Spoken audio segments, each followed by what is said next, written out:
Bonjour, mesdames et messieurs, frères et sœurs.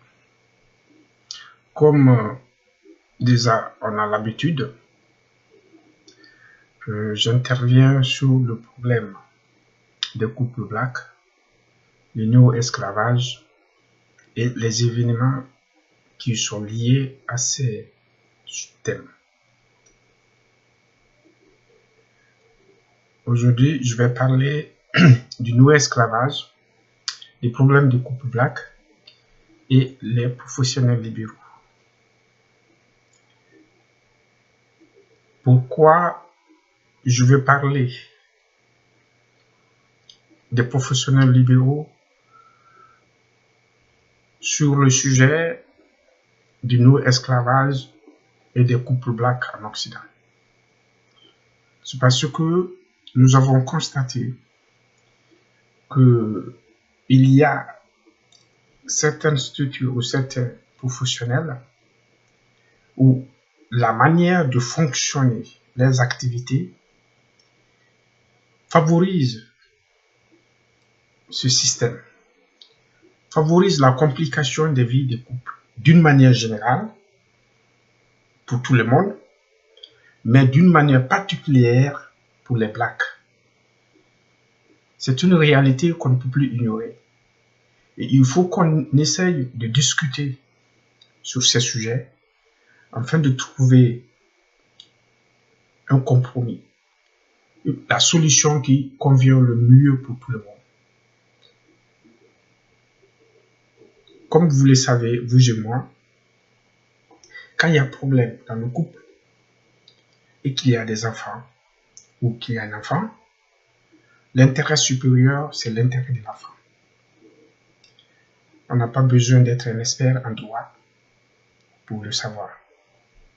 Mais qu'est-ce qui se passe? Des professionnels qui sont censés sauvegarder, défendre ce droit, c'est-à-dire que l'intérêt supérieur de l'enfant, sont en général les premiers qui soldent ces intérêts. Ça ne les regarde pas du tout.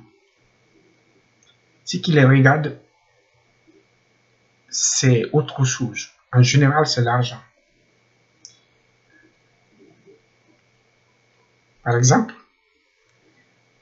quand on prend les associations, certaines associations féministes qui accueillent les femmes, parce qu'il ne faut pas aller à gauche, à droite, la plupart des plaignantes ou ceux qui sortent des foyers, ceux qui déclenchent les problèmes, c'est les femmes.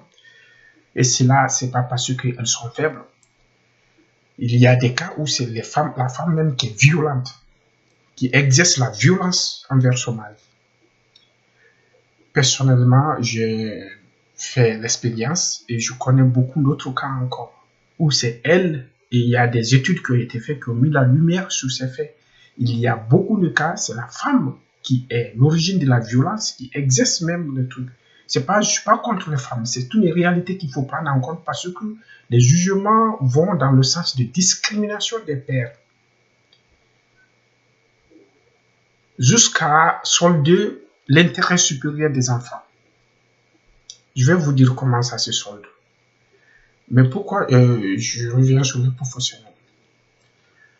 Cette association féministe ont intérêt direct avec le problème. Elles ont des logements qui hébergent les femmes isolées. Elles font des démarches pour les femmes isolées. Elles font des démarches pour les enfants. Et elles organisent des conférences sur des sujets un peu plus proches de quelque chose qui est vraiment bien préparé par eux. Ce qui est la prostitution, par exemple.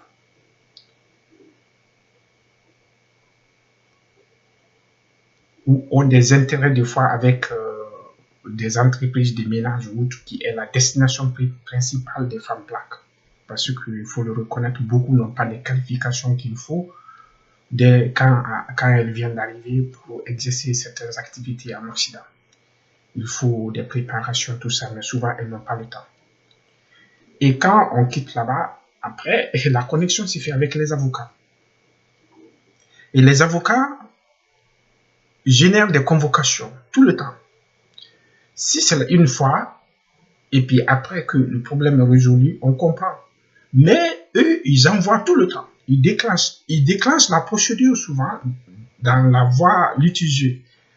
Les avocats ne conseillent jamais, en tout cas dans la plupart des cas, la médiation. Même si l'homme fait des démarches pour la médiation, eh ben, la réponse est nette.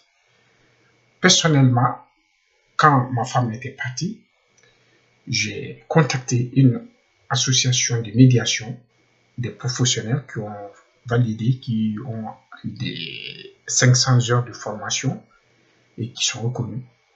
Ils m'ont entendu, ils ont dit on va appeler ta femme, on va l'entendre et après, si elle est d'accord, on vous fait asseoir ensemble.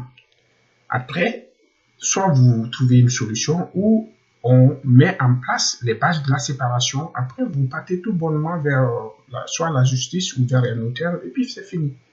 Mais elle a décliné tout bonnement. Mais je sais que ce n'est pas elle, c'est son avocat qui lui a conseillé dans ce sens de litige, qui ne sert à rien. Parce que elle, ça génère des activités pour son avocat. À tout le temps, c'est des assignations.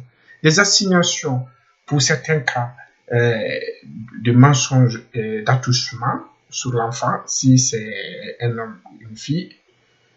Souvent, si c'est les filles, on accuse les hommes d'avoir fait des trucs pas catholiques sur les enfants. Ou bien, il y a certains hommes qui, je ne sais pas pour quelle raison, qui continuent à voir leurs femmes et elles les accusent de viol ou des trucs. Et ou pour des questions de garde. Bon, j'ai fait une vidéo sur ça, question de garde alternée ou résidence alternée. Et souvent, il y a des complications, même s'il y a un accord, après, ça se remet toujours en jeu. Et chaque fois, ça génère des convocations à la justice avec des assignations. Et croyez-moi, tout ça, c'est de l'argent qui rentre dans la caisse de l'avocat. Parce que soit c'est l'État qui paye, ou c'est l'homme qui paye. Général, parce que la plupart de ces femmes-là, elles ne sont pas solvables. Elles vivent des allocations. Et des allocations de l'État et des allocations de l'homme. Et en général, si l'homme n'est pas solvable, il ne comprend pas, il n'a pas une vision de la violence qui se passe. Mais si il est solvable, bah, il est racketté par tout le monde, par tous ces professionnels. Et l'avocat est en boucle comme ça, tout le temps. Et on sait le nombre d'années souvent que font les demandes de divorce. Souvent, c'est les femmes qui font les demandes. Et le nombre d'années qu'il faut passer, ils ont tous les intérêts à tirer du jeu. Et après, ils font rentrer les entreprises de huissiers et on comprend aussi souvent qu'est-ce qui se passe. Des abus à tous les niveaux. Des services des CAF, des services d'impôts, ainsi de suite. Et des fois, après, c'est les enfants. Le droit supérieur de l'enfant qui doit être sauvegardé est même soldé par le juge des affaires familiales, qui n'accorde aucune importance aux droits de l'enfant. Par exemple, il y a des enfants, et j'ai été sidéré de voir des cas après les études que nous avons eues, que j'ai eu la chance d'accéder par des livres ou par d'autres voies. Il y a des cas où un juge des affaires familiales est capable de proposer une garde alternée pour des bébés de 5 mois. Imaginez un bébé de 5 mois. C'est pour le déstabiliser psychiquement et psychologiquement. C'est pour le détruire. Pour le cas personnel, mon enfant avait 18 mois.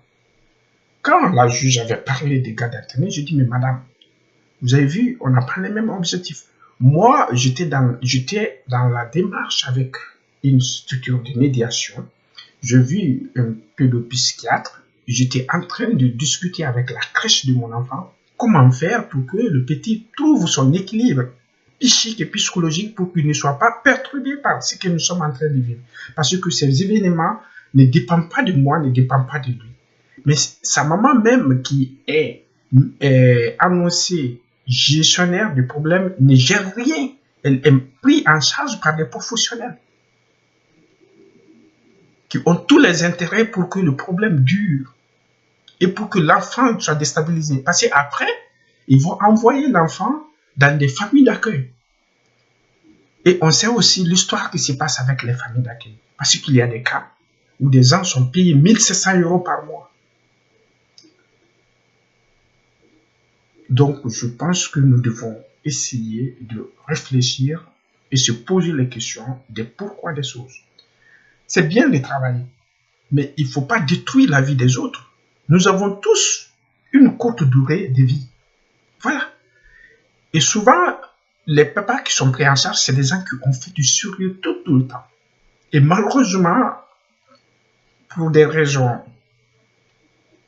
pour X ou Y, il arrive de voir que ces hommes, des hauts cadres, dans beaucoup de cas, ou des hommes bien instruits, se mettent en couple avec des femmes avec un décalage de niveau. C'est une erreur de conception qu'on comprend. Et souvent, ces femmes sont vite manipulables en Occident. Donc, il est temps pour nous, pour tout le monde, mais d'une manière particulière pour les Noirs, parce que ça génère pour nous le néo-esclavage. Parce que les gens qui le font ont les mêmes retombées que ce qui s'est passé pendant l'esclavage. Pendant l'esclavage, nos ancêtres voyaient partir les membres de leur famille avec toute impuissance. Et aujourd'hui, qu'est-ce qui se passe? Nous voyons nos enfants partir avec toute impuissance. Et de plus, on nous frappe encore financièrement avec ça. Certains sont envoyés en prison, comment on appelle, interdits de se déplacer d'une zone à une zone. C'est dans l'intérêt de nous tous. Je pense que vous n'avez pas étudié pour être escroc de la société. On étudie pour servir dignement ce qu'on veut servir. Je pense que c'est assez. Il est temps de prévenir parce que, il faut le savoir, l'esclavage n'a pas été accepté et le néo-esclavage ne sera pas accepté. Déjà, il y a eu trop de violence et je vous rassure que rien n'est fait encore. S'il n'y a pas de solution, ça va être pire. Il va y avoir beaucoup de morts. Il y a déjà des morts, il faut le reconnaître, il faut le dire. Les statistiques sont là. Il y a des hommes qui meurent par suicide parce qu'ils n'en peuvent plus ou ils comprennent, voilà. Il y a beaucoup d'hommes qui se suicident. Le statistique d'hommes qui se suicident, qui meurent, est élevé. Je peux dire 10 fois plus que le nombre de femmes qui meurent de ces problèmes. Mais on n'en parle pas. Les féministes ne parlent pas de ça. Les féministes parlent quand il y a une femme qui est blessée ou quand il y a une femme. Mais le nombre d'hommes qui est parti. Est-ce que vous pouvez nous parler de ces statistiques? Est-ce que, voilà, vous comprenez? Je pense qu'il est temps de mettre fin à toutes ces conneries-là. Parce que c'est des conneries. Je vous remercie et à la prochaine vidéo. J'espère qu'on va arriver. Et je suis sûr. Car l'homme a toujours vaincu les inégalités et les âneries de certaines personnes.